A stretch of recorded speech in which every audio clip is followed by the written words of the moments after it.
Not in conversation. Okay, we'll call to order our August 17th, Monday, August 17th meeting of the Craven County Board of Commissioners. Madam Clerk, would you take care of the roll call, please? Yes, sir. Commissioner Smith? Here. Commissioner Howard? Here. Commissioner Hunt? Here. Commissioner Mason? Here. Commissioner Mitchell? Here. Vice Chairman Jones? Here. Chairman Bucher? Here. Next, we will do the Pledge of Allegiance, but prior to that, the attorney, Mr. Grady, will give us a prayer. So if you'd all stand. Loving God, you are author of life and origin of all created things. We ask that your grace and blessing be bestowed upon the men and women who have been called to serve our county. Help them to represent their constituents wisely with an eye toward safeguarding the deeper truths of human life that come only from you. Bless the county that they represent. Bless our country. Help our commissioners to take actions that will uphold the values of peace and justice in our land and throughout the world. We ask this in God's name. Amen. Amen. I pledge allegiance to the flag of the United States of America and to the republic for which it stands, one nation under God, indivisible, with liberty and justice for all.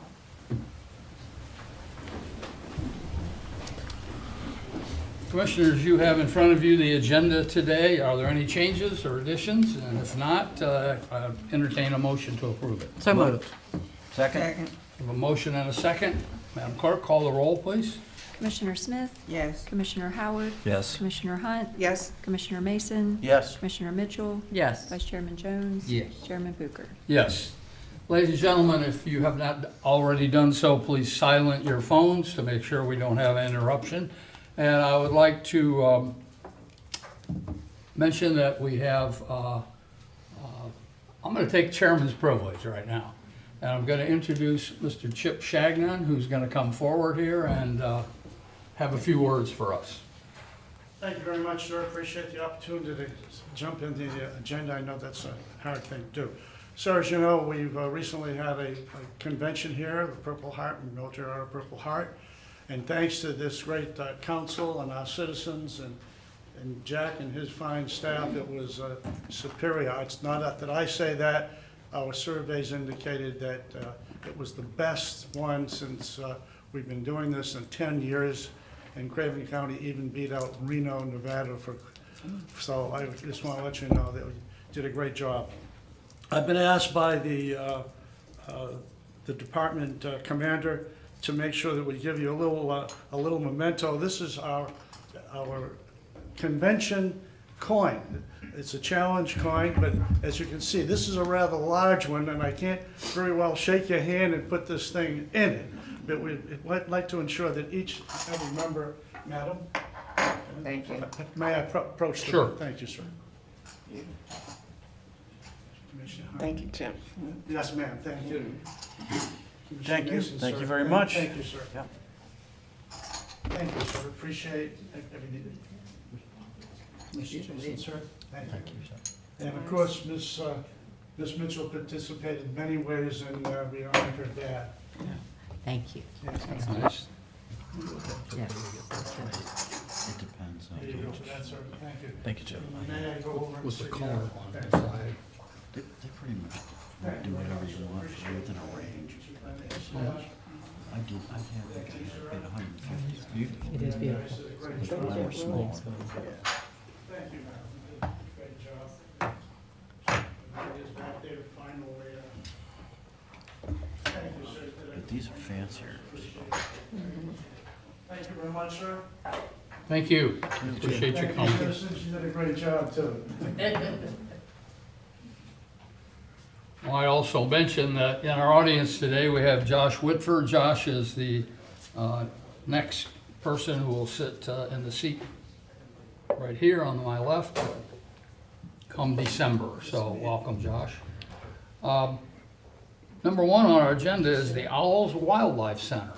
And the Ambassador Enclosure Project presentation, Christy Davis. Morning, thanks so much.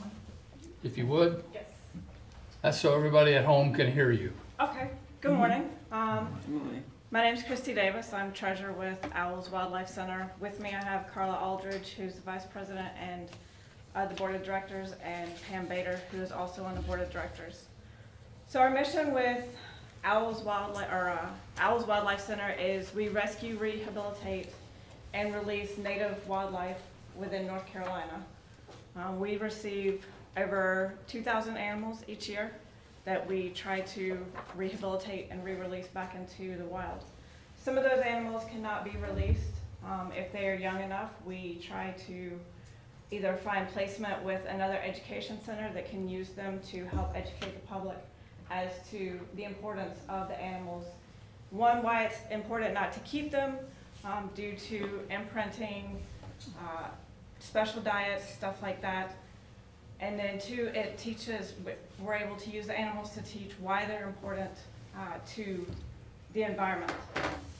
For Owls Wildlife Center, we have 4 right now. We cannot have more because we need to progress into the USDA permit. And that is the goal with part of our ambassador education project. We have a barred owl, a great horned owl, Pearl, our eastern screech owl, who looks like she's going through menopause right now. All of our ambassadors are molting, so poor things are not up to par what they should be. She's normally cute, but she's grumpy. She's a grumpy woman today. We can all understand that. So, and we also have Isabeau, our red-tailed hawk, who is mid-20s. She's in captivity, will live close to 30, but she's retired and on display because she is starting to show her age. So as we requested a grant with the New Bern Board of Commissioners, you graciously gave us a $6,000 grant to go towards, if you can go to the next slide, our education ambassador enclosure. Why we're asking for help with that, because that enclosure alone to house those 4 animals and to progress into federal regulations is going to take close to $30,000 to build it. We have an additional grant from the Hoover Foundation of another $6,000, so we can start progress on building that. Why we need your help, we rely on the community. We rely on grants and donations. So that is how we fund our operation. We receive no state or federal funding at this time due to those specific regulations. We are looking to branch into that, but it's very specific regulations and rules that we have to follow with that. So we rely local communities, businesses, grants from the local community. How we do that, we do education and outreach. This year, we have already completed around 50 education visits to schools and also had schools come and visit us at the center. We show them our education ambassadors. We teach them why it's important not to take them out of the wild and why it's important to let them stay native. We're a community resource. We are one of the only local rescues within the area that takes in birds. There's many mammal rehabbers, but we're one of only that take in birds in the area between us and Raleigh and us in the Outer Banks. The other closer one is Possumwood Acres in Hubert. And we work together with the other rehabs and rescues to make sure that we work together and get the animals rehabilitated. And with that, we've started reaching further and further. Last year alone, we helped over 21 counties in North Carolina, 70 to 80 cities, and we continue to reach further and further. We've started receiving animals from the Outer Banks to help them out as well. So we have a very robust volunteer program as well as a volunteer transport, and they do that on their own dime. We give them no money or anything like that. They donate their time and their energy, or their gas. Next slide. So why we need new education ambassadors are... Christy, come up closer to the mic. Yes, sir. Yeah, I'm thank you. sorry. That's all right. Why we need new ones. Our current enclosures have been there since we looked at some of the historical information since 2007. And we've done what we can to ensure that they're patched and continue to meet the regulations that were set forth by federal and state regulations. So what we want to do is we want to progress into USDA, which will also allow us to have mammal ambassadors. USDA took over in 2023, if you want to go to the next slide.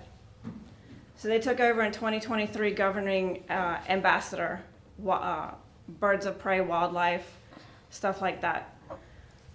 So to be able to progress with USDA, there's very specific regulations above the state and federal regulations that we're already governed to.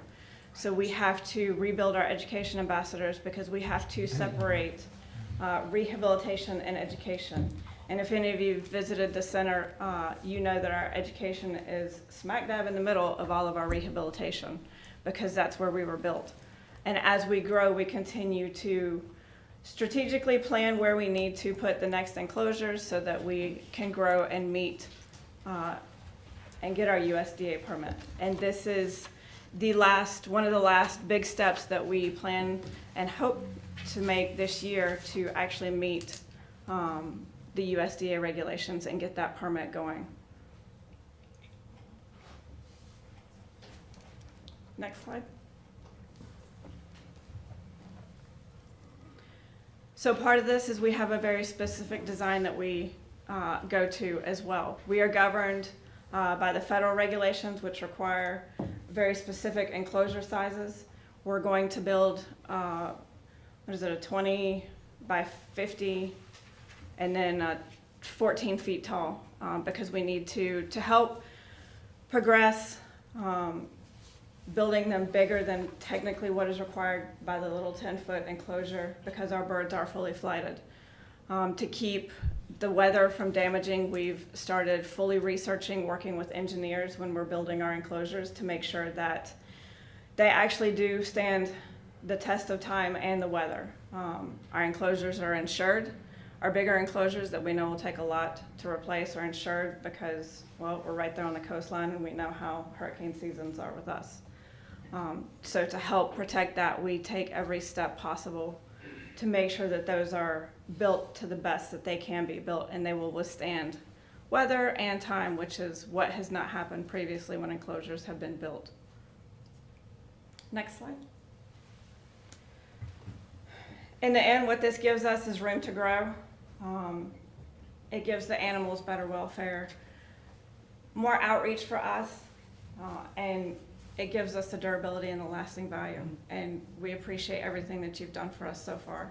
And we wanted to take the opportunity to show you what we do, what we're about, and give you, or tell you thank you for everything that you've done. Well, thank you, guys. Okay, if you wait up there, you may have some questions here. Yes. Okay? That is very true. Questions from the commissioner? For the benefit of the people who are listening, could you tell our audience what these predator birds eat that is part of the nature cycle here in eastern North Carolina? Yes. So part of the bird, and this for rehabilitation and for education animals, we give them exactly what they would eat. No, out no, in the ma'am. wild. What do they eat in the wild? So they Yeah. in the wild, they eat pretty much anything they can get a hold of, depending on the species. You've got like Pearl, she would eat snakes, bugs, worms. Our eastern screech owl. No, it's not breakfast. When you get to the bigger birds of prey, owls, the hawks, stuff like that, they'll eat squirrels, rabbits, chickens, yes. Yeah, sure. Some people like to think they eat some of their pets as well, so yes. But small Rodents. animals like that, Rodents. yes. They also eat other birds, especially during mating season. They get in fights and they will eat whatever is at their disposal. When you start talking about osprey, eagles, they eat fish and deer, which is where they get the lead poisoning from because of the fishing hooks or the lures and the ammunition that still has lead in it. And we have seen a lot of that this year. Other questions? During the snowstorm that we had this last year, I heard a couple of stories of rescues. Were there any kind of like interesting rescues? Was it flamingos I heard about? Is that what it was? Pelicans. Pelicans, that was it. That was Yes. So the pelicans really struggled in the cold this year. We probably received 20 or 30 at that time. And a lot of them were frostbitten. If you go to our Facebook page, there is a story about that earlier this year. they really did have a hard time because they're not used to, a lot of them don't migrate from here because it stays kind of warm. And so when it got cold and they couldn't either get in the water or the water was too cold or the ground was too cold, they did suffer a lot of frostbite on their feet and on their bills. So like 30 or 40 at that one time you guys had to do intake for. Yes. It's amazing. And the amount of, so they would eat, when we take them in, one pelican will eat about 20 or 30 finger mullet per feeding. So, and we normally give them about 3 or 4 feedings a day. Wow. Yeah. Commissioner Hunt? What are the smaller owls? It is, yes ma'am. That is The smallest. Eastern screech owl. She is the smallest owl. She's actually full grown. She's an adult. So I've gotten a lot of calls about wild animals when people find them for various reasons, what to do, where to go with them. And a lot of the calls are about squirrels. Yes. And as far as I know, you've never turned any of them away, correct? No ma'am, we haven't. Okay. We've never turned an animal away, even if it's an animal that we can't take in, which we just recently got our rabies vector species permit. Very good. There's a policy you can hold the animal for 24 hours and find another rehabber that can take those in. We've never turned one away, and we are very inundated with squirrels right now. They have, for some reason, they started a little early this year, or for the second season. And, Squirrel. and we have a lot of them right now. We probably have about, 40 in the mammal nursery of all sizes, still requiring feedings every 3 hours, from the little tiny pinkies to the other ones. And I live here in New Bern, so I can leave my card if you need. Or owls, we don't answer 24/7 because we do sleep, but if you can't call, if you call us, text us, we don't answer, we do have email and Facebook Messenger that we reply. Well, everybody's been able to get a hold of you Yes. in a timely manner, so thank you for everything you do. You're welcome. Thank What's you. your success rate as far as an animal coming in and going back to the wild? Is there a pretty good turnaround on that? It is a Yeah. good turnaround. It's gotten better over the years as we've started working with more and more veterinarians. We're at a 55% Oh. success rate right now, up from about the low 40s about 3 or 4 years ago. So if they fail at that, they become ambassadors, huh? Not always. We can't keep every animal, unfortunately. We have to. We're governed by federal regulations, and that is one thing we do take pride in, is we don't keep an animal just because it can't be released, because that can be inhumane. It's like if it's young, if it's a baby, we do have, for example, we do have a barred owl that we got in that was a week old. We have been working with it to try to make it an education ambassador.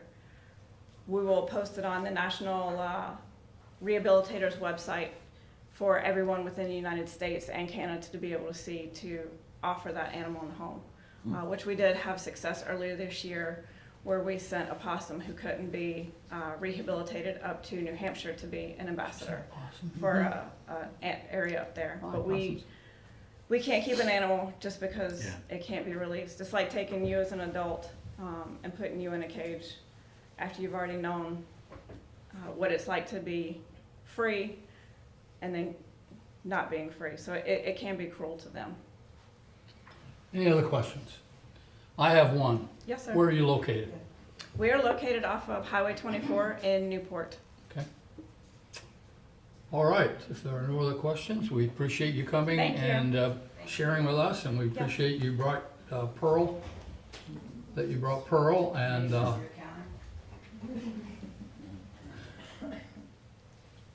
we appreciate what you do. Thank you. Thank you very much. Thank you. Item number 2 on the agenda, Eastern Carolina Workforce Development Board update. Mr. Bill Green. Morning, Bill. Good morning.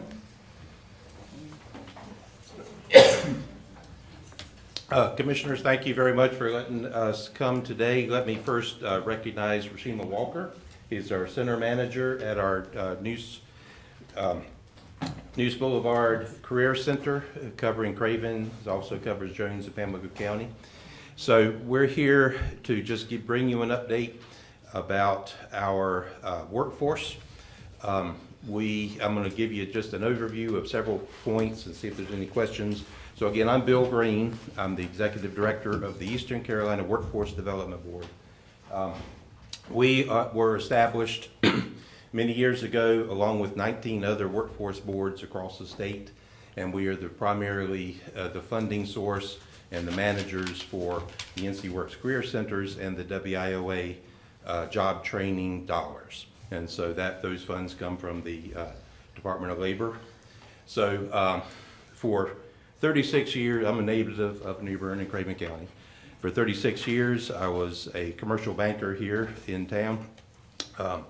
This board appointed me in 2012 to be a private sector board member of the Eastern Carolina Workforce Development Board. And around the time that I was given the opportunity for a early retirement, our longtime director, Tammy Childers, decided her time was up for retirement. So I stepped into this role, and it's an interesting thing, a little different from banking, but it covers the same counties, same work that we've done, that I've done over the years with commercial businesses in our area. So let me walk through several things. So as you see, we're a 501c3 nonprofit. Most of the other workforce boards across the state are part of the Council of Governments or some other entity. Next slide. So our mission is to engage leaders, to assist job seekers, and to support employers. So our leadership contacts that we do are with the commissioners, with the municipalities, with the economic developers, with the chambers of commerce, with our community colleges, with our school systems, and with the State Department of Commerce and the Federal Department of Labor. So we connect to a lot of entities and a lot of players that are involved with economic development as it relates to workforce development and ultimately our community development. So from a leader standpoint, that's what that looks like. Our assisting of job seekers, the one word I want to leave everybody here in the audience is NC Works. NC Works is our statewide brand. It's our statewide system of career centers across all 100 counties. It is our completely free service that we provide for job seekers, no matter who or what they are.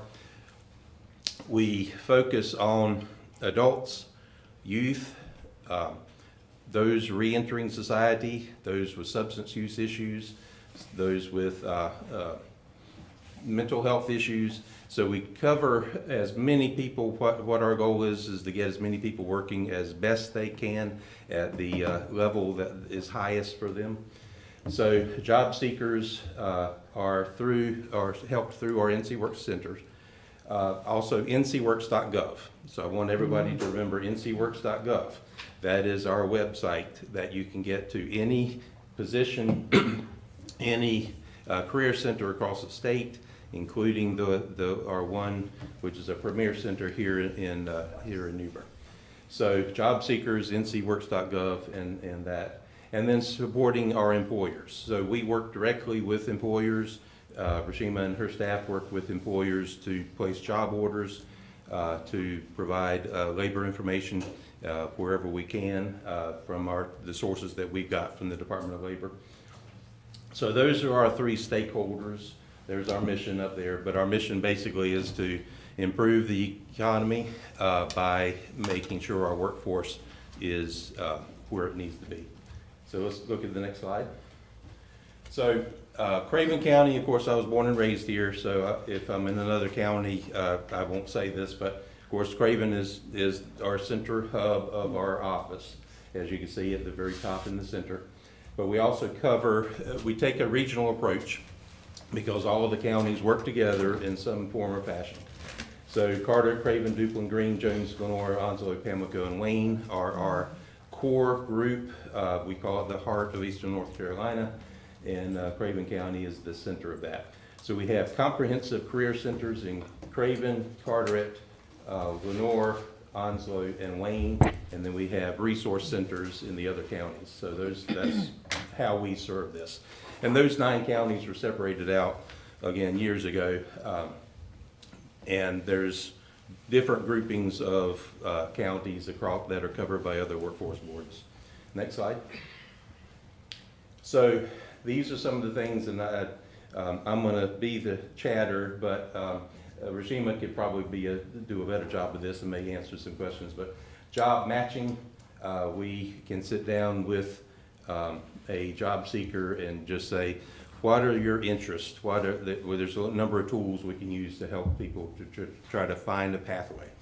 Training and education through Title I of WIOA, we can pay for training for adults, dislocated workers, and youth. We can help with career assessments. Where are you with everything that you're doing, and career advising.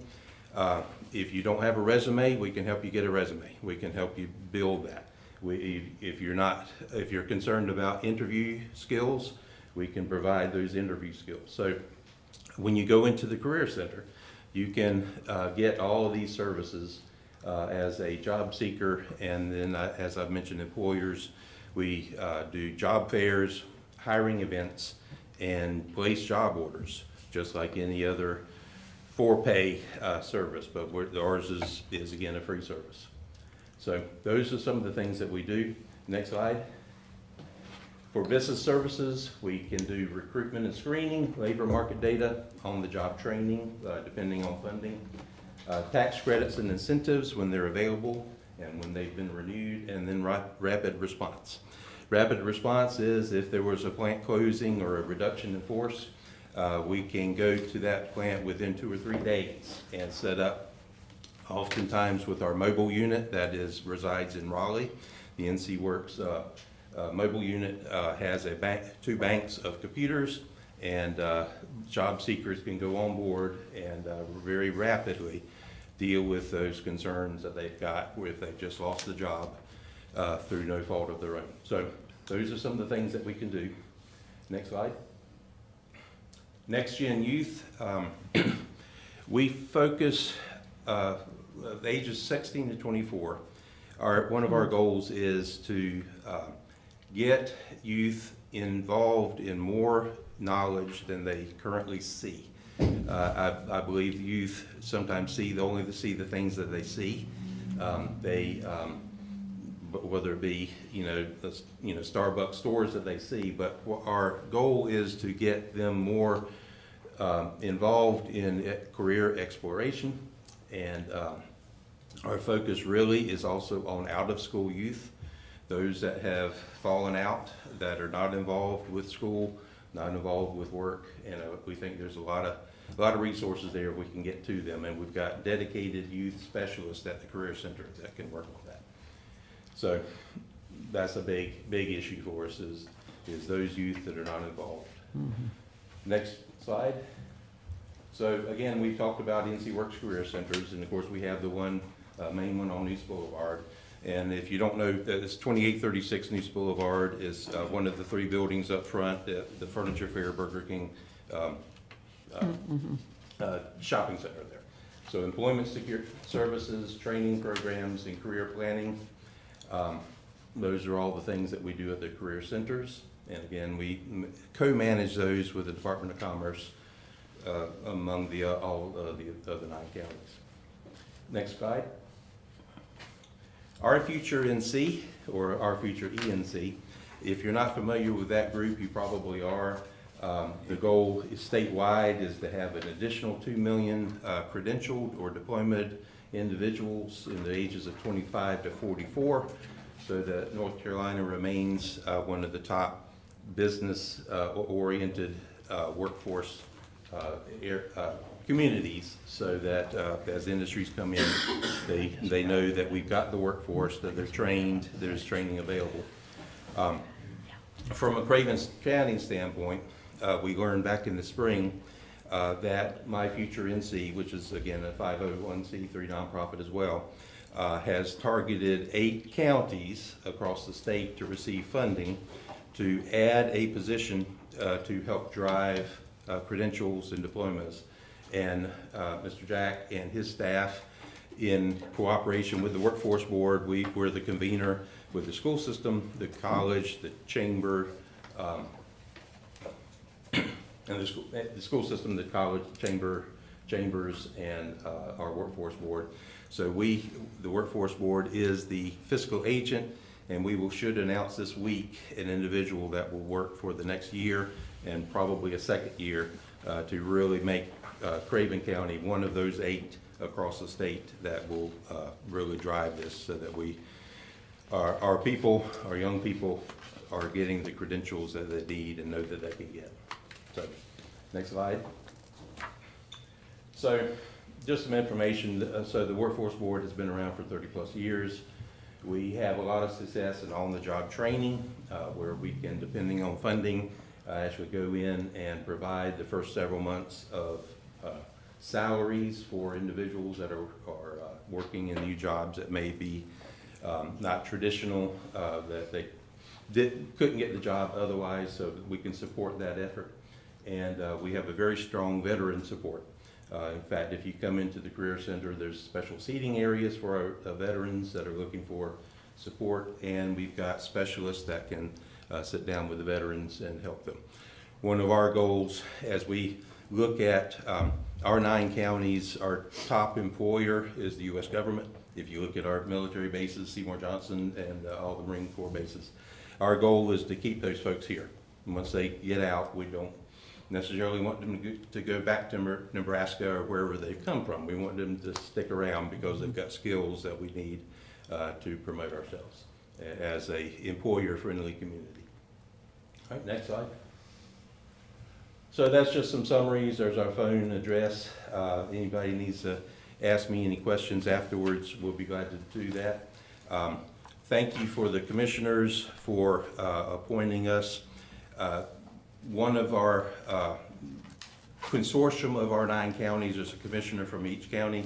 Ms. Smith, you are a faithful member of our board member meetings, and so you represent Craven County for us. And then there's 8 other county commissioners, and then the commissioners establish the Workforce Board, hire the staff, and then there's a board of 28 people, 3 of them from Craven County. And we have representatives from Chatsworth Products, the International Machinists and Aerospace Workers Union, and then Craven Carolina East Medical Center. So those are our 3 from our county. So I think I've shared all that I can. Let me stop and just see if there's any questions of our workforce efforts in our area. Okay, questions for Mr. Green? What is, I'm sorry, did I interrupt Just somebody? check with me. Go. You got it. What is considered a high-quality credential? A high-quality credential, Yeah.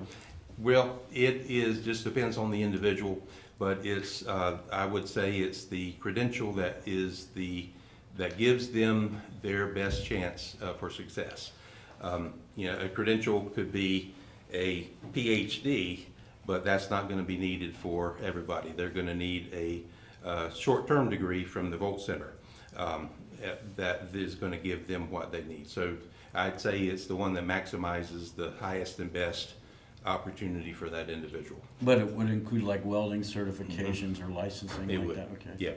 Yeah. That goal is a 4-year degree or beyond, or it's a short-term credential, and anything in between. Thank you. Anybody else? Yeah, I'm gonna expand on that one. I understand that the best credential is the one that gets you hired. Okay, but what are the credentials around here that are needed to get people hired specifically? The industries that are, or the growth opportunities are in the trades, in advanced manufacturing.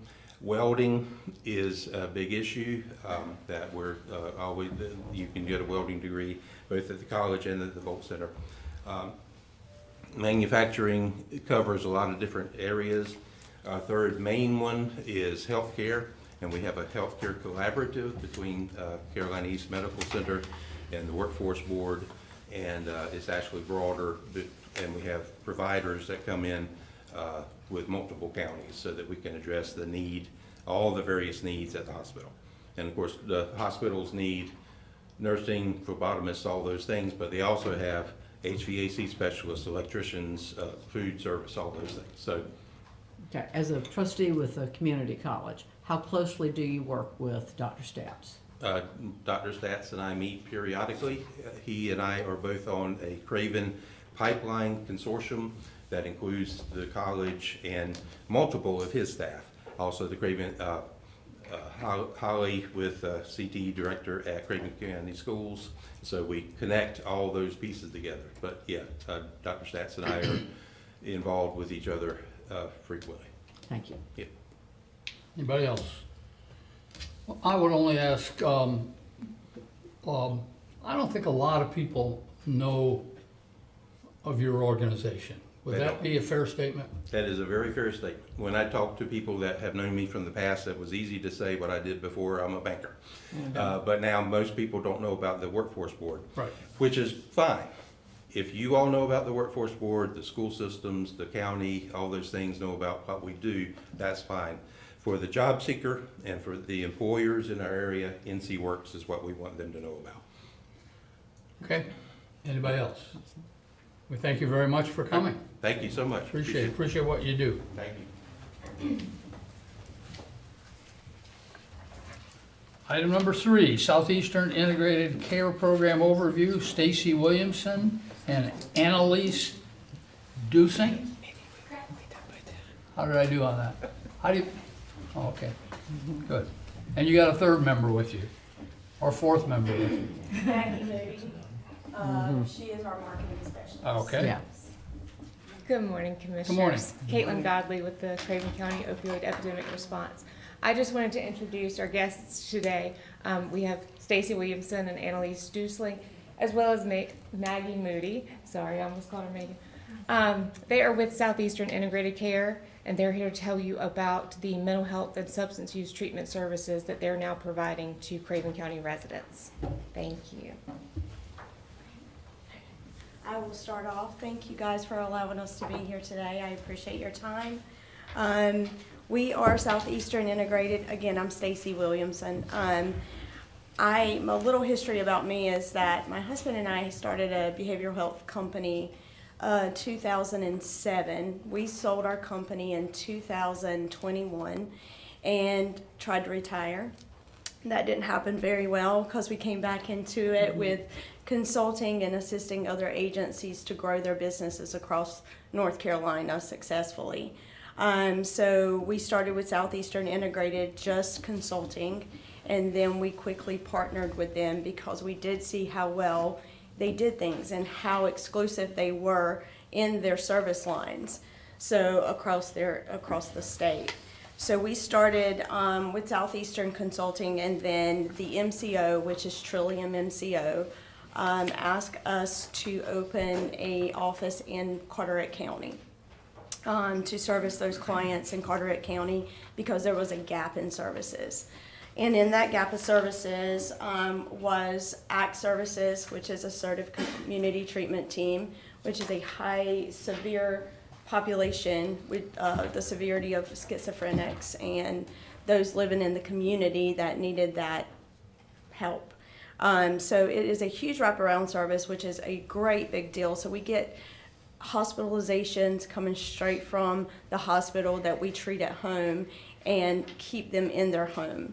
And then we do community support team, which is a continuum of that, and then peer support services. So that's how we started out, and also intensive in-home for children. So that's how we started out our program, and then we quickly transitioned to our substance use programs, which was SACOT and SAOP. And those services are also through Trillium and are provided through Trillium services. So we have to get a state licensure for those services and for our buildings to provide that service.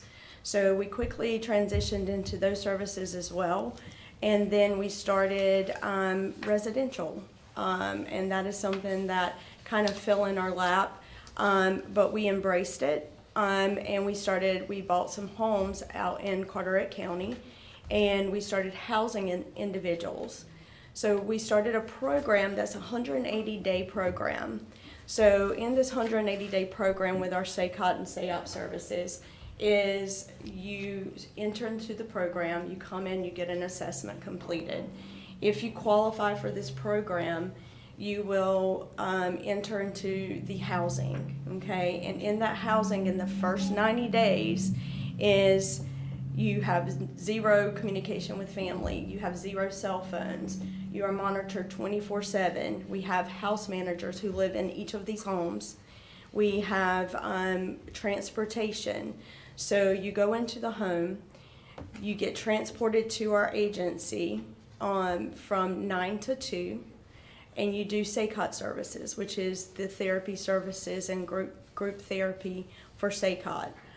So then after 2 o'clock, from 2 to 5, we have someone coming in like a banker to talk about things like when you're leaving this facility and this program eventually in 180 days, how do we get our lives back on track, okay? We bring in workforce people. We bring in those types of folks to help transition them back into the community. So at 5 o'clock, they leave. We provide meals. They leave. They go back to the housing. So this is 7 days a week for the first 90 days. The second 90 days is our SAYOP program, so they transition if they have successfully proven that they are on the right track of recovery. We put them in the next 90 days, which is our SAYOP program, which is a 3-day program. And in this 3-day program, then they have some flexibility because they have proven recovery with us. On the other 2 days, they can come in and get med management or therapy, and they can also enter back into the workforce. They are completely still monitored in the housing. They do not leave the housing after hours. They do unless they're with one of our house managers. They're still transported to and from work. They're transported to and from our office for the SAYOP. And then 30 days prior to them leaving our SAYOP program, we transition them into a part-time community support team, which is what we also provide for mental health and substance abuse clients. So we know that they're going to need ongoing recovery, right? And so it's important to us to continue to provide that for them. So in their community, so we start finding housing, appropriate housing, trying to reconnect them back to families that they've lost because of their addiction. And so we work with them to do all of those things and make sure they have secured a job, housing, and then we continue to work with them through the week in community support team in their own space.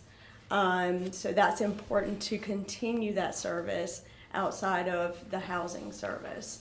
I'm gonna let Annalise talk a little bit about, because I'm sure you guys have heard about all the services that we provide as far as mental health. Not specifically us, but in the community, you've heard about ACT services or community support team or intensive in-home for our children. And with intensive in-home, we also help the families. It's just not about children, it's also about the family unit, because we can kind of help the kid get back on track, but if we're not helping with the family and we put them back in that environment, it's not going to work. So we have a clinical regional director that comes in and she monitors all of our service lines. She ensures that the training is complete. She is constantly giving our team leads who are clinicians that go out into the community to work with these individuals, training and monitoring and feedback of how we can get clients better, and they can do better in school and in their work and hold a job and so forth. So it's very important to us to have good outcomes. It's not just about treating the client, but the outcomes are important. So we have really good outcomes because of her and Annalise providing, that extra ongoing trainings for our staff. So I'm gonna let Annalise talk a little. Okay. Hi, I'm Annalise. I'm a nurse practitioner. I've been working with Southeastern since it started down in Moorhead, and we're really happy to be expanding. So as Stacy was saying, she kind of went over intensive in-home, encompassing treating the entire family unit and not just the child themselves. What I do is I do a lot of medication assisted treatment. So working with the clinicians as they're providing therapy, and making sure the medications are on track with the client, and it's very specific to each client. We also work with like the school systems and the counselors at school, teachers, and things along those lines, and then if DSS is involved, we work with them as well. The community support team. So I do medication management for these clients. When anyone comes into our doors, they get a clinical assessment done by a therapist, and then they see myself for a psych eval, and we work together for the placement as far as what service would this client best be fit for and what success they would have. That being said, in the community support team, they get a peer, so someone that is very relatable to them, helps them set up things like doctor appointments. If they're looking to go back to school for GED or getting into the construction academy, we do utilize NC Works a lot, so very helpful and thankful for them. And then we also do, with all of our clients, substance use. Not only is it part of mental health, but a lot of that stems, it just meshes right together. So we do urine drug screens, and especially with the residential, and like Stacy was talking about earlier, so that's just another way that we go ahead and we monitor them, make sure that they're on track.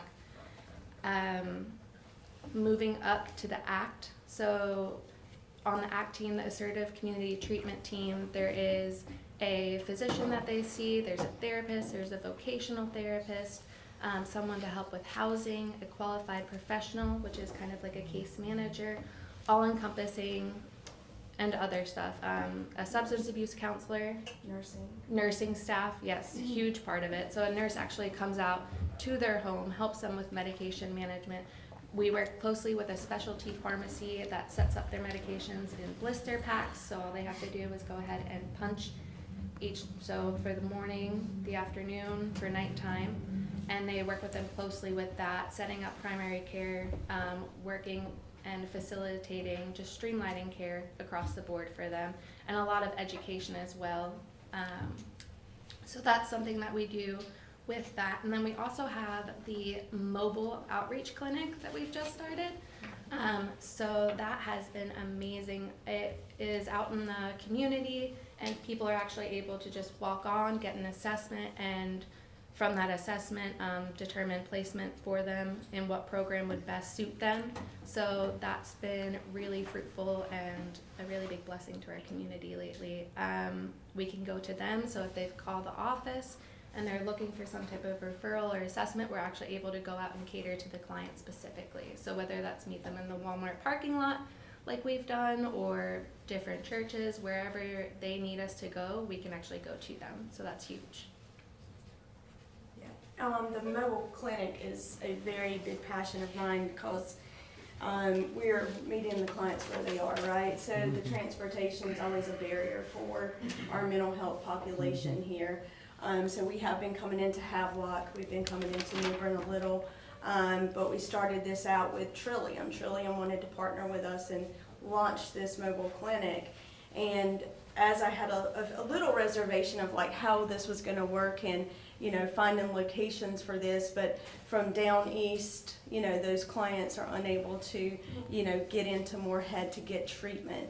And then we've been so successful at a church in Havelock, and the Walmart parking lot, like she said, and the homeless population, where are they located, so that we can get this homeless population treated, get them into housing, get them off the streets, get them in the workforce, and help them be a successful, you know, individual, you know, in the community.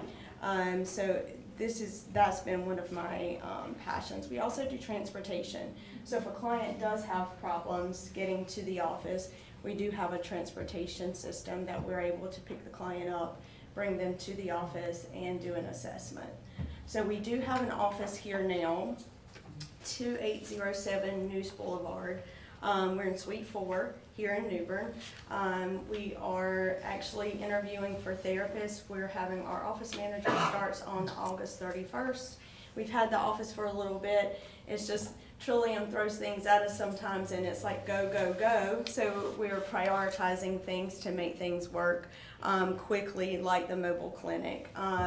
So we launched that in May and the success rate for that has been amazing. So that is kind of who we are in a nutshell. We do have the Southeastern Life Center.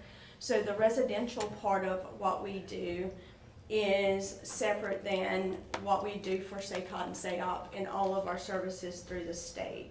So we do have a nonprofit side to our agency. So that residential part is the nonprofit side to our agency, as well as we have in other counties, just to let you know the flexibility of what we can do. We have group homes for children, not in these counties, but we are able to have first look.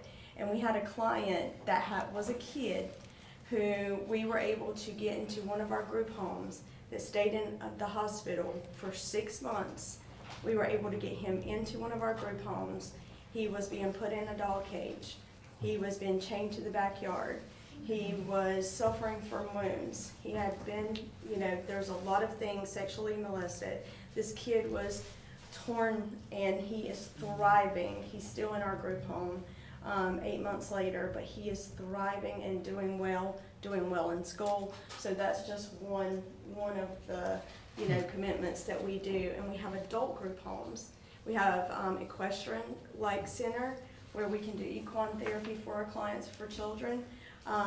We have a farm that in another county, in Bladen County, that we can send clients to. We have a detox center in another county. So we're able to move our clients back and forth. So when they finish with those services in that county, we get them back. And then we're able to provide ongoing service as a continuum for that client. So. Okay, well, you got a lot going on. We got a lot going on. I've got several questions Okay. here. No, not me. Vice Chair. First, I want to say I'm encouraged, and I think our whole board is, to hear your presentation today. One of the greatest needs we got in this county is what you're addressing right now. Something that we've debated and talked about and tried to have collaborations with others for many years and have not been as successful as we would like. You may have said it, and I may have missed it. In your group homes, if Craven County wanted to join on with you, utilize your services, and let's just say for our inmates to begin with. Several questions with that would be, number one is how many beds do you have available?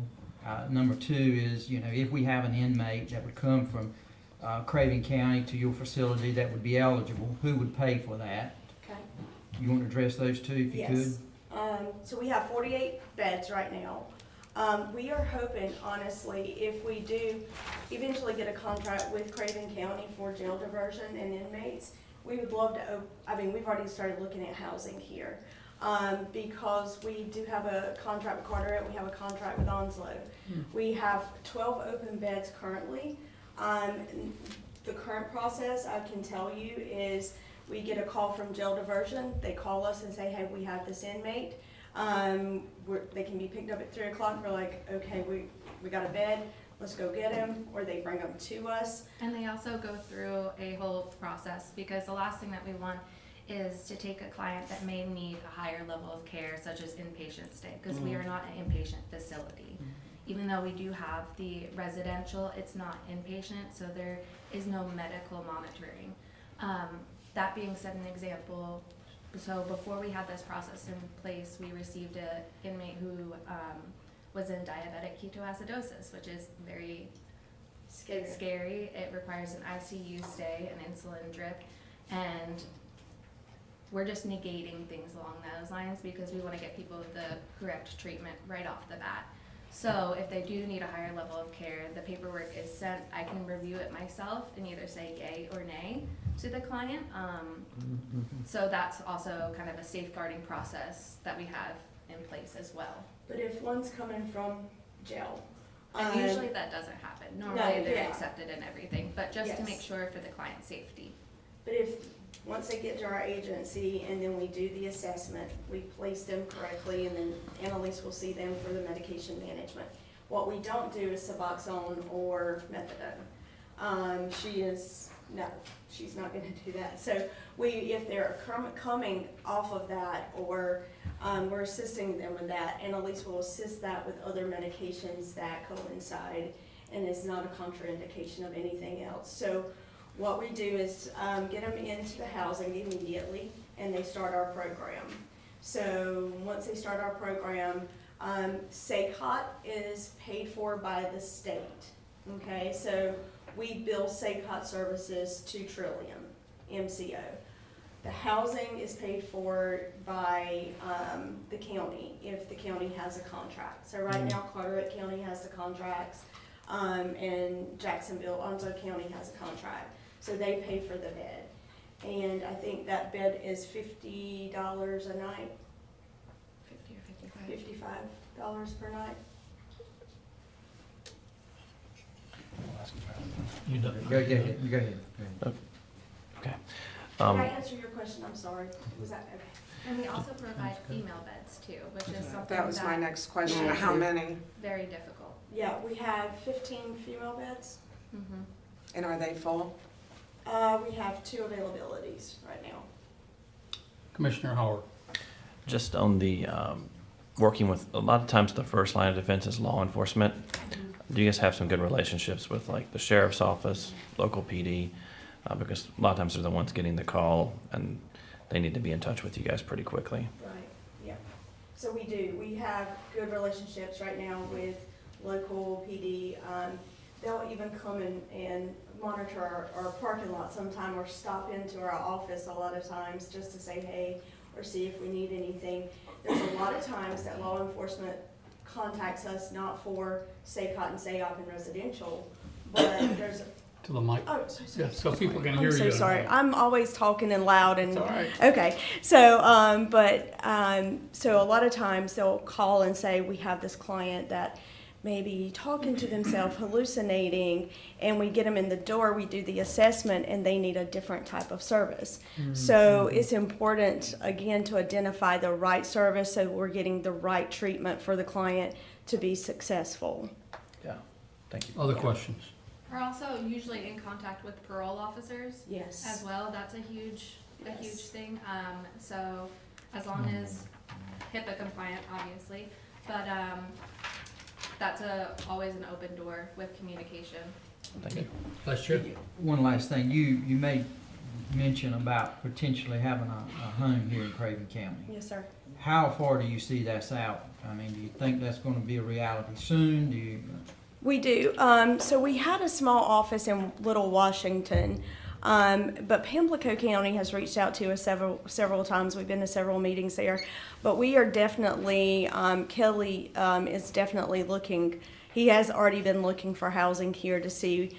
There's a couple places that were group homes here a while back. I think RHA or Monarch, one of those two had some homes here, and they're for sale. So we have been really looking to honing into that because we are getting more traction here, because we do serve clients here already with our community-based services for ACT and CST and intensive in-home. So we're all over the 3 counties with those services already in our mobile clinic.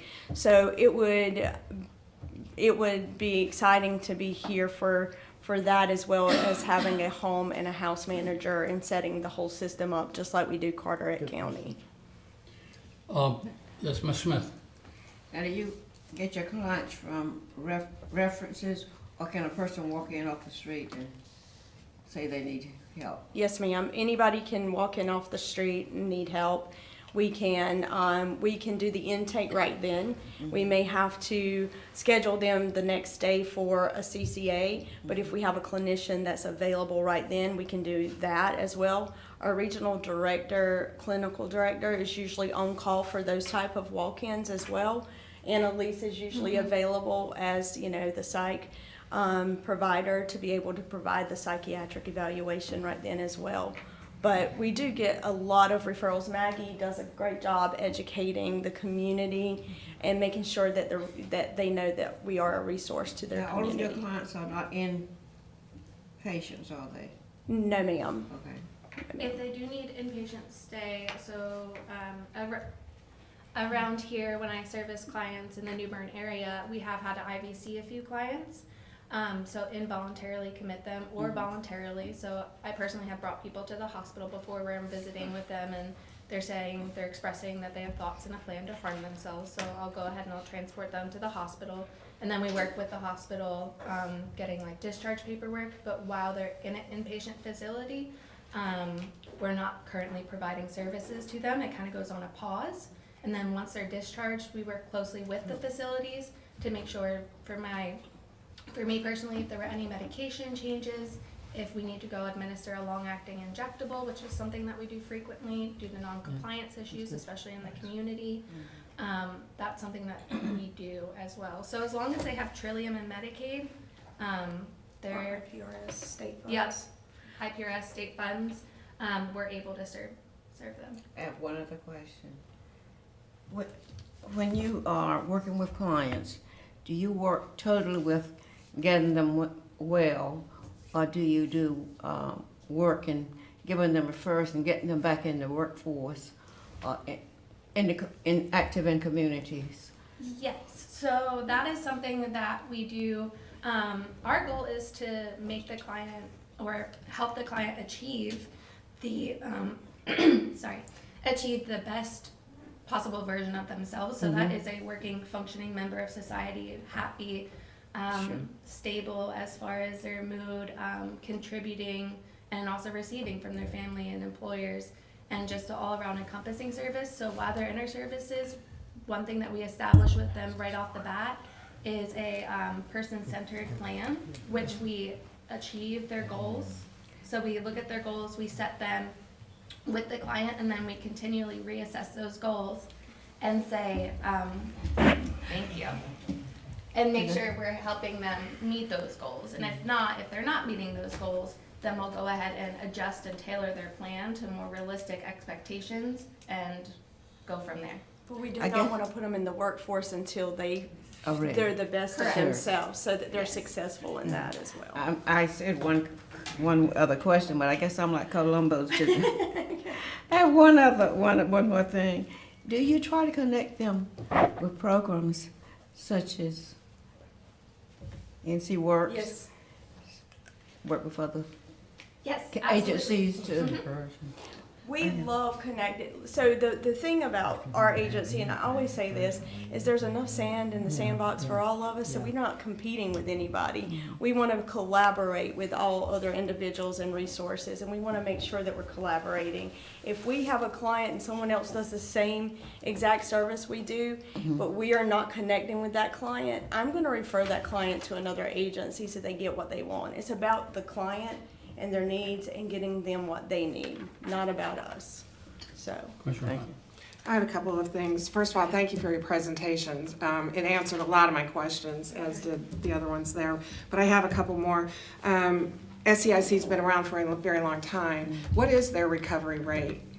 So for us here in Carteret County so far, it's been about an 85 to 89% recovery rate. We have seen a lot of our clients graduate and get jobs, and it's just been amazing. The other thing is that we've had clients that transitioned from SACOT to SAOP and realized, I'm not ready for SAOP. Yeah. And they say, can I continue into SACOP for a little bit longer? Because the first couple of weeks, what we've seen is clients come into our door, especially from jail diversion, and they don't want to be there, and they're angry, and why do I have to do this? And then they start the program, and they start to lean in. And I mean, I've had 6'5" guys, massive, to cry in Annalise's office. So you're not talking recovery rate. You're actually talking about graduation. There's a difference. You haven't been in Carteret County for 5 years. No. I'm talking about recovery rate. So for us, I mean, for the time we've been here. So you're talking about graduation rate.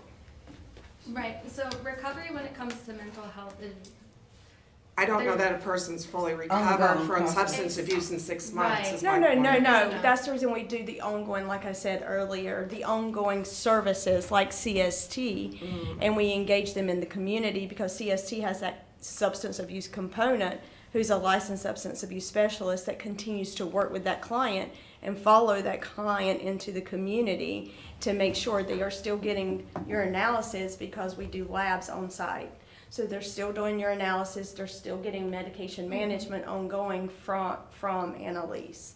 And quantifying recovery rate, that's something that I have, in a roundabout way, a conversation with my clients a lot, because one of the questions is, for me specifically, do I have to take this medication for forever? And that's a whole discussion with them saying, studies have shown, and then I go into my spiel about, if they have a crisis or a psychotic break, studies have actually shown that gray matter in your brain decreases every single time. So then we weigh the pros and the cons of medication. So recovery exactly looks different for everybody.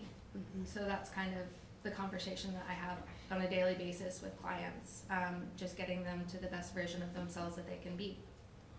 And can you explain your detox process? You said you don't have detox facilities here. No, so we are not a detox facility. We've been partnering closely with Wilmington Treatment Center, with Easter Seals, and again, when they are done their detox, or even prior to getting done detox, that way there's no gap in treatment, we send a referral packet, or they send it to us with all the information, and I go ahead and I look over if they're a good fit for us, and if they are, then we'll go ahead and we'll set up transportation and coordinate with the Southeastern Life Center, make sure that they have a bed available. That way, if we don't, we can tell them, and they can look at other avenues, and we can provide that information to them. But that we do not do detox on site. That's not something that we're offering right now.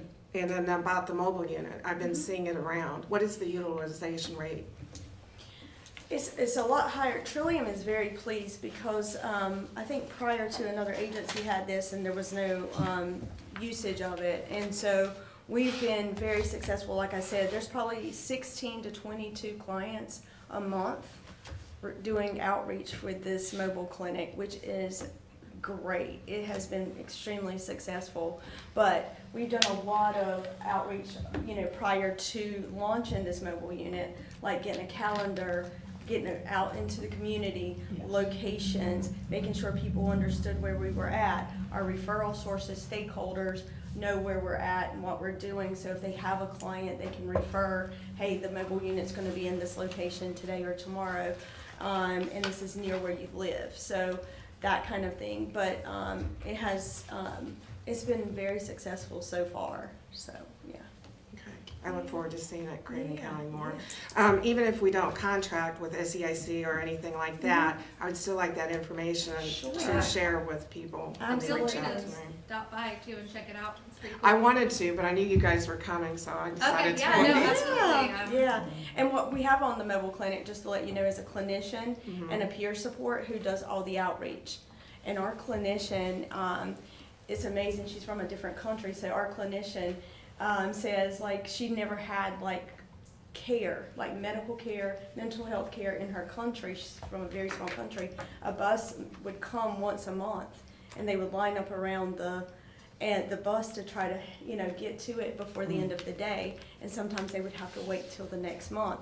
And this is such a passion for her. So she stands on the streets and she's like, hey, come see us. We want to invite you into the mobile clinic.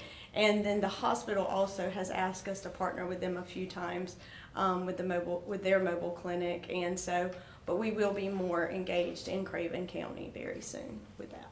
So. Any other questions? No. I would only make one comment, and that is that we have very close to here a homeless shelter. Okay. It's called RCS. And the people that spend the night there, the men that spend the night there, have a family unit also. They have to leave in the morning. They can't stay in their room or in their bed. What happens is a lot of them, and I go by there regularly, they just go across the street and set up and sit there all day. Underneath the tree. Underneath the trees. Yeah. So when we talk about a mobile unit, my first thought was, wow, we ought to set one up near RCS because those people need, and the goal is they can only stay there for a certain number of nights. the goal is go out during the day and look for a job, but most of them just go across the street and sit. Right. And that's a sad situation. And so when you talk about what you do, that immediately came to my mind. Okay. We need to engage those folks and help them get back into society. Yeah. That's right. I agree, and thank you for that, because if we don't know, how to help, so this is important for us. She wrote it Actually, down. we, putting the clinic over there would be a great idea, but we do have a client over there, who was nearing the end of the time that she could stay there. And we've been working with her probably for about 6 months, and now she has housing. We got her set up with her social security card. She's doing her disability interviews. We're facilitating all that, getting some past legal things taken care of. She's on medications. She's compliant with them. Our nurses go out there regularly to see her. She's doing awesome. So- Okay, good. Well, thank you so much for your presentation, very Thank you for informative, having us. and we look forward to you becoming more involved in our community here in New Bern specifically, so. Yes, us thank too. you. Thank you so much for your time. Okay. Mr. Chairman, can I add a closing remark there? Yes, sir. Guys are fine. No, sorry. So over the last 3 or 4 months, Caitlin and I have been meeting with SEIC. They attended your annual meeting for your opioid settlement. They were part of the REI group. Just looking for direction moving forward. We wanted them to come and meet you, as we talked about during budget. Anybody we're going to partner with, wanted them to come and have this presentation. Are you interested in us, Caitlin, the sheriff, and I and Scott, continuing to further these conversations about a partnership? Very good. Okay. Okay, anything else? Okay, thank you. Thank you again for coming. Item number 4 on our agenda is the consent agenda, the minutes from the August 3rd regular session, the tax releases and refunds, recreation and parks, amateur sports, youth grant, budget amendment, UNC School of Government invoice, budget amendment, human resources, holiday schedule, and the proclamation of support for the 75th anniversary of John Thomas Barber's education legacy. All those things are on the consent agenda. Do I have a motion to approve? Motion to approve. Second. Have a motion and a second. Roll call, please. Commissioner Smith? Yes. Commissioner Howard? Yes. Commissioner Hunt? Yes. Commissioner Mason? Yes. Commissioner Mitchell? Yes. Vice Chairman Jones? Yes. Chairman Bucher? Yes. Next item on the agenda, Donnie Lavelle is going to talk to us about a cell tower, a tall item. Good morning, Commissioners. How are you today? I'm in front of you today to talk about the Creeping Swamp Cell Tower. This is going to be, this property is owned by Alvin Coward. The applicant is Harmony Towers. It was engineered and consulting was done by Sabre Industries in Tri-Leaf. This is located on the very northwestern part of our county, approximately 3700 NC Highway 43 northwest of Vansboro. The tower height is 285 feet above sea level. The physical structure is actually 255 feet tall. It is a self-supporting communication tower. The county has received communication from Seymour Johnson Air Force Base as well as Cherry Point that it will not impact their operations. The county has also received approval from the FAA. For these towers, they have to give their no navigation hazard letters. The proposal does meet the standards and the requirements of our tall structure ordinance. This was approved at our May 28th, 2026 planning board, where they made the recommendation for you all to approve this cell tower. If there's any questions, I would be more than happy to answer those. Questions for Donnie? Mr. Chairman, if I could. Yes, sir. This is in Commissioner Mason's district, but I do know that this is an area that's not served with cell service. Do we reach out, I know it's probably not required, do you reach out to any of the adjacent landowners to just let them know about the proposed site, or? No, sir, we do not. Okay. Far as I'm looking at the map here. Yes, sir. Looks like it's in the middle of a field, that where you're gonna put it, but there's no chance if it was to fall that it would encounter the highway or the adjacent home that's there. That's why we have the setbacks that are in the ordinance, and also those towers, I'm not an engineer, but those towers are designed to kind of collapse on themselves. Okay. I don't know of many of times that actually happening. I know it's not happened here, but I mean, of course, it's possible. But. I think the main thing is if Commissioner Mason or Mr. Whitford, either one was to get calls about it, you know, that may from residents when they start seeing it go up, you know, of the concern. Just, I think that's to take note of it. I served on a planning board in another state years ago, and this very kind of question came up.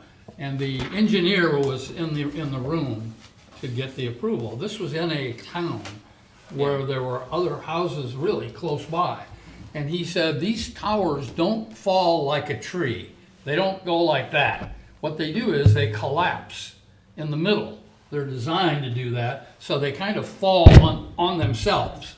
And he said, there's really no risk of this thing falling off of the property where it's designed. So that was reassuring, and we approved it in that case many years ago. Any other questions for Donnie? I just have a comment. Even if it did fall like a tree, the diagram shows it's well away from anything else and would probably ruin some crops, but nothing else.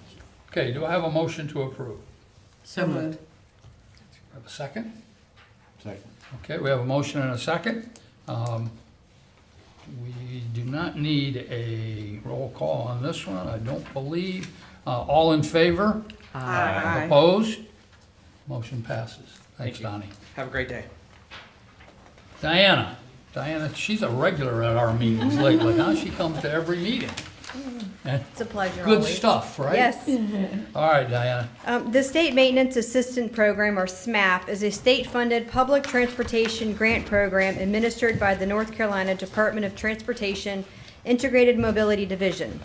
The intention of this program is to provide operating assistance to urban, small urban, and urban regional fixed route and commuter bus systems.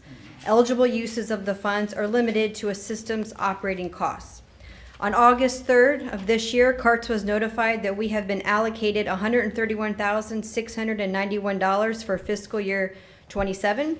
This is an increase of $771 from last year's allocation. SMAP funding cannot exceed the amount of local match for CARTS operating expenses, and funds must be spent by June 30th of 2027. A public hearing is not required. CARTS is requesting approval to apply for the $131,691 in SMAP funds.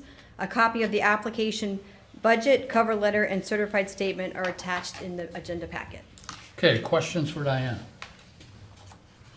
Hearing none, do I have a motion to approve? So moved. Second. Motion and second. All in favor? Aye. Aye. Opposed? Motion passes. Thank you, Diana. Departmental matters, item number 7, social services, Mr. Jeffrey Merritt. Hey, Jeff. Hey, Chairman, Commissioners, County Manager, thank you for having me. Today we bring before you a budget amendment related to our special adoption promotion funds. We are asking to roll over unspent funds from last year and also the addition of funds that were allocated us by the state related to the number and types of adoptions that were completed during the last fiscal year when we report that information to the state. The rollover funds in the amount of $70,665 and the additional funds in the amount of $144,339 that would bring that line up to $215,004. Questions for Mr. Merritt? What sorts of things does the money go for? I know they're to promote adoptions, but what kind of items do they actually pay So they for? actually just changed those requirements in April, Commissioner Mason, and some of the things they go for, they help us with recruitment of adoptive families, some pre-adoption training, post-placement supports, the services provided, and other supports that could help promote placement stability, given some of the challenges that some of the children have, and in those adoptive placements, so we try to make sure that they remain stable through that child's entire life. And also the facilitation of legal procedures. There may be some complex things that our attorneys may not be trained in, where we can hire outside legal counsel to assist with that. So there's, we used to be able to do more. They've restricted that. It could be that we've got, we need some extra help temporarily due to the number of adoptions we're having to process. We can contract with someone to do that. So there's things that we're going to be looking at given this, these new procedures and how we can try to utilize some of these monies. And we also try to look at it with, children that are in the process of adopting. Are there things that they need that we can utilize this money for to help, get that adoption across the finish line? I will say that our staff, I was looking at our data, and there were 3 children ages 14 or over that we completed adoptions for, and 2 of them were 17, and we think that's very significant, given that these 3 children are going to be entering adulthood very soon, and we always find and see that when you have that that family that you can rely on once you're going to adulthood, it creates higher chances for success. And we do see children age out. That's not what we want to see happen. Some of those adoption things we could help with mental health services or something like that. So it's something that we're really looking to see where we can try to utilize this money and get children adopted. And I will say the board was, I don't know how many years ago, we got an additional staff member that helped just solely focus on adoptions in our foster care program, because many times we have children that are going through traumatic situations, crises, and our adoption are more stable, and their administration time had to focus on those children. So now when those children are eligible for adoption, that's what that worker does. She works just on that, just on those children that are adopted. And I think we're starting to see some of the fruits of those investments with children in our county. And again, we really still need foster homes. If someone's interested in becoming a foster parent, 252-636-6472, the Hope Family Resource Center. 92 children were in care in Craven County at the end of last month. There's over 10,000 in North Carolina. So even if it's a child that may not be available for adoption here that someone will want to consider, we could also assist and try to help them find another child if that's the case, and within our state. So that is something that we're in very desperate need for. We don't like to have it where unfortunate situations that happen where children have to come into custody, and instead of being able to find a home in Craven County, we're having to drive 2 hours one way or 3 hours one way to place children.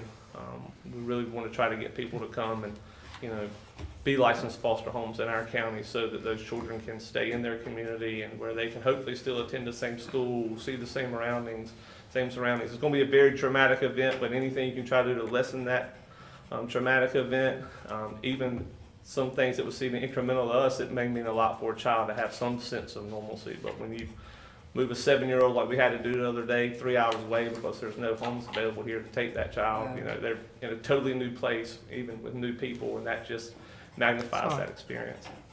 Thank you. Okay, any other questions? Yeah, you dropped the number 92 children in foster care. That's just 1 month's notice. When I talk to foster care about it to other people, we maintain approximately 100 children in foster care. Yeah, right. We go up a little bit, we go down a little bit, but overall. You have sometimes, I think, in reports you see, we tell the number of children that enter custody and the number of children that exit custody. All those children are involved in the legal system. So it will go through that legal process, and there's different ways in which children could exit custody. One of them is an adoption. That does take longer, but it is the most secure permanent placement, which the federal government wants us to try to pursue. Those legal hurdles sometimes can be high to get a termination of parental rights. There's also guardianship with another individual, which is the second most secure placement. You have to prove that person unfit in order for the child to be placed out of their so-called guardianship or custody, and then just primary custody. And also children age out. But we do have our 18 to 21 program, which was something I really believe the state did a good job in, because previously in child welfare service, when they aged out, there was nothing. A lot of times they would still call their social worker and say, hey, look, I'm trying to do this. But now we have a very good staff member and supervisor that work with those children and help them to, in that transition to adulthood. It helps them with, there's funds that the state pays for with room and board. We help them, we have kids go to college, we've got kids graduating, we've got kids going into the workforce. So I really think that that's a good program too. And have you told me before that about 50% of our Craven County foster children are out of county? That's approximately it. I'd have to get that number, okay. but dare to say that that may be even a conservative number now. That's a huge need, foster homes, yes. Any other questions? Okay, do I have a motion? Motion to approve. Second. Motion and a second. We need a roll call on that one. Madam Clerk? Commissioner Smith? Yes. Commissioner Howard? Yes. Commissioner Hunt? Yes, Commissioner Mason? Yes. Commissioner Mitchell? Yes. Vice Chairman Jones? Yes. Chairman Booker? Yes. Thank you very much. Thank Have you. a great day. Sheriff Hughes. Got several items for us today. Yes, sir. I've got 3 items for your consideration.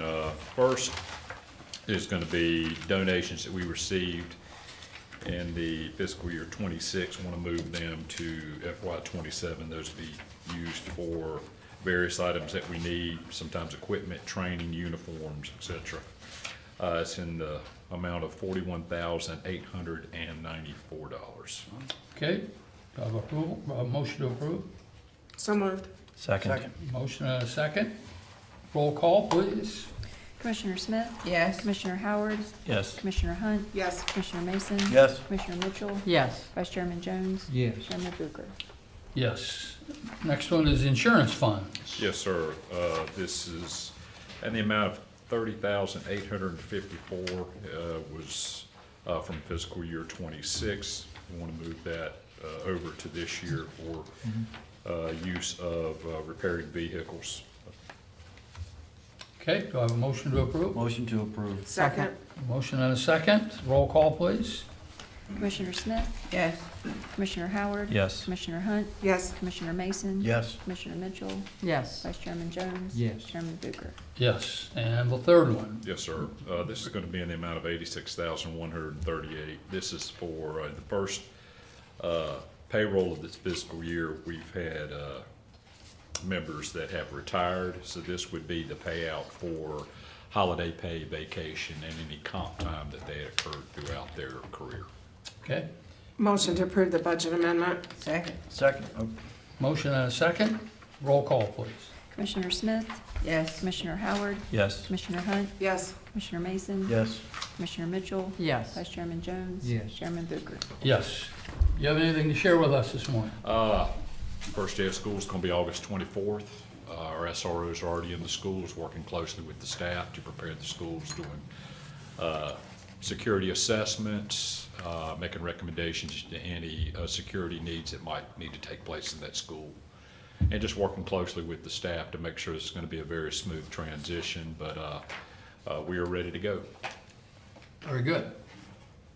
Anything else? Anybody have questions for the sheriff? Thank you for coming. Thank you, Chairman. Thank you. Appreciate it.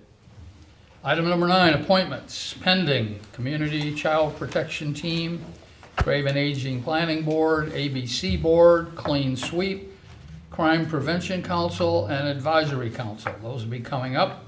Under current, we got the Emergency Medical Services Advisory Council.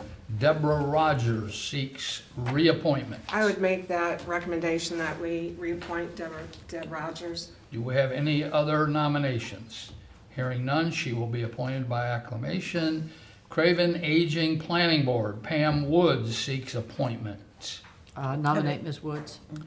Do we have any other nominations? Hearing none, Ms. Woods will be reappointed. Craven County Clean Sweep Committee, Debbie Titus seeks reappointment. Do I hear a nomination? I would nominate Ms. Titus. Are there any other nominations? Hearing none, she will be reappointed by acclamation. Craven County Planning Board, Sharon Marion seeks reappointment. That's an at-large seat. Do I have a nomination for Miss Marion? I'll go ahead and nominate her. Sharon. Any other nominations? Hearing none, she will be appointed by acclamation. Riverbend Planning Board, Bernard Bush seeks reappointment, ETJ. I nominate Mr. Bush. Are there any other nominations? Hearing none, she will be appointed, or he will be appointed by acclamation. And lastly, the Voluntary Agriculture District Advisory Board, Marjorie Tyker Gonzalez. I'll seeks nominate, reappointment. I'll nominate Mrs. Gonzalez. Are there any others? No other nominations. She will be appointed by acclamation. We have no upcoming appointments to review at this time. Next person on the agenda will be our attorney, Mr. Grady. Welcome, sir. Thank you, Mr. Chairman. Commissioners, good morning. I have two items for your consideration this morning. Both involve county-owned real estate acquired through the tax foreclosure process. The first parcel is located at 315 Dry Ammonia Road, parcel ID number 9045169. This is a final approval after the expiration of the upset bid period. I will also note that Craven County owns this property outright. There's no joint ownership with any local municipality. The offer amount originally was $9,000. We received no upset bids, so that becomes your final purchase price. The original past due taxes and cost of foreclosure together were $9,076.01, and the tax value on the property is $9,000. I would ask that the board consider giving final approval to this so we can settle the transaction and get it back on the tax rolls. Okay. We need to adopt a resolution approving the conveyance after upset bid for parcel 9045169. Do I hear a So moved. Motion. Second. got a motion and a second? Madam Clerk, would you call the roll, please? Commissioner Smith? Yes. Commissioner Howard? Yes. Commissioner Hunt? Yes. Commissioner Mason? Yes. Commissioner Mitchell? Yes. Vice Chairman Jones? Yes. Chairman Booker? Yes. Item B. The second and last item is another final approval for property located at 405 East Maple with a parcel ID number of 7006083. As with the first parcel, the county owns this one outright, so there's no joint ownership with another municipality. The offer amount originally was $3,500. There were no upsets during the upset bid period. The original past due taxes and cost of foreclosure were $4,928.87, and the tax value of the property is $9,800. As with the other parcel, I would ask the board to give it final approval so we can close the transaction and get the property back on the tax rolls. Okay, we're being asked to adopt a resolution approving conveyance after expiration of upset bid, parcel 7006083. Do I hear a motion? So moved. Second. A motion and a second. Roll call, please. Yes. Commissioner Howard? Yes. Commissioner Hunt? Yes. Commissioner Mason? Yes. Commissioner Mitchell? Yes. Vice Chairman Jones? Yes. Chairman Booker? Yes. Thank you, sir. Concludes my report. Okay. Mr. Veit, County Manager's Report.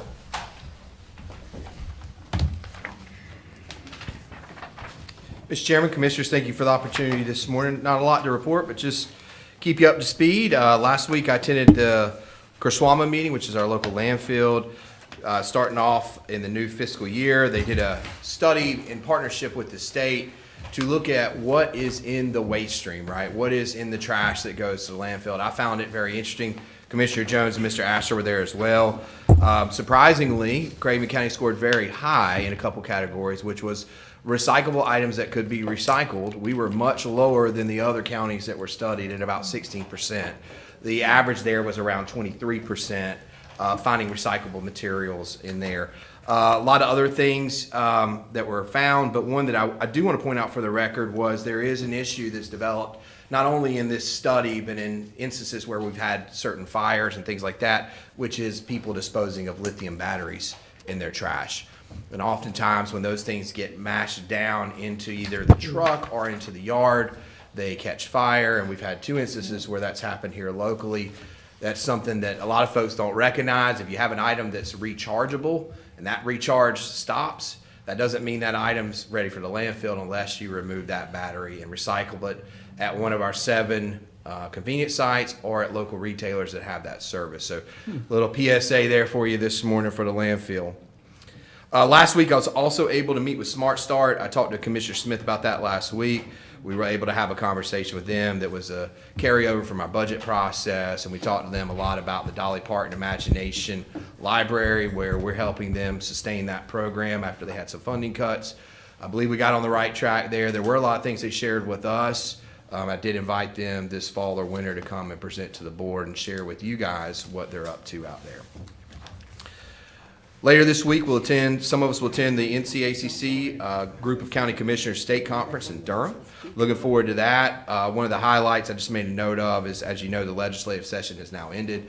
There is a lot of legislation that was passed that we're still sorting through at the local level, whether there's fiscal impacts or operational impacts.